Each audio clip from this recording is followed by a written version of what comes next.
In Genesis 13 lees ons, nadat Abraham vertrek het uit Egipte land uit, het daar so 'n bietjie spanning ontstaan tussen sy veewagters en die van sy neefie Lot.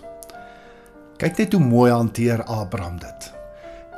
Ek en jy sou dit dalk hanteer het vanuit 'n ander ingesteldheid. Vir ons gaan dit daaroor wie is baas, wie is die oudste, wie is die slimste, wie is die grootste, wie is die sterkste, wie is die rykste. En hy dan die eerste keuse.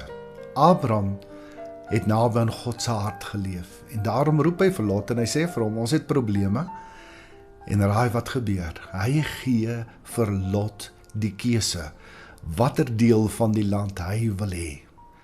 Lot maak sy keuse op grond van sy eie oordeel en dit wat hy dink die beste is.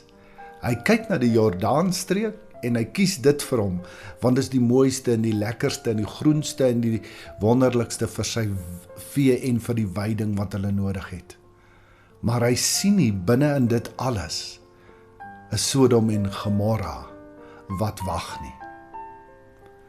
Daarenteen 'n Abraham wat vanuit sy posisie in Christus vir Lot die keuse gee en weet dat wat Lot ook al gaan kies, dat God die beste vir hom sal gee.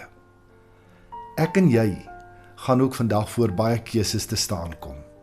Keuses wat ons moet maak op grond van ons oordeel ten opsigte van 'n sekere saak dalk.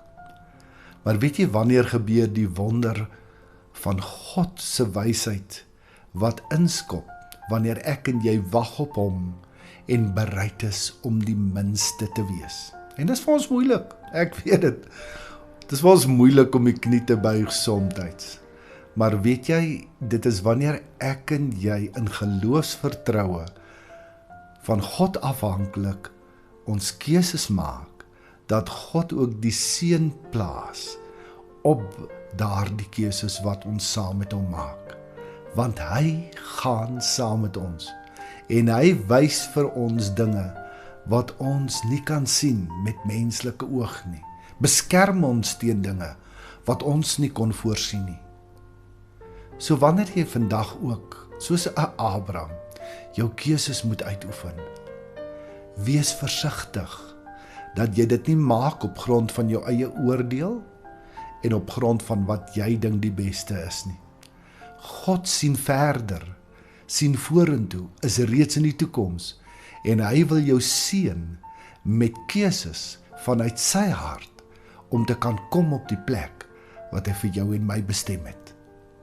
Gaan leef vandag met 'n oop oor en 'n heilige huiwering wanneer jy jou keuses moet maak. Die Here seën vir jou.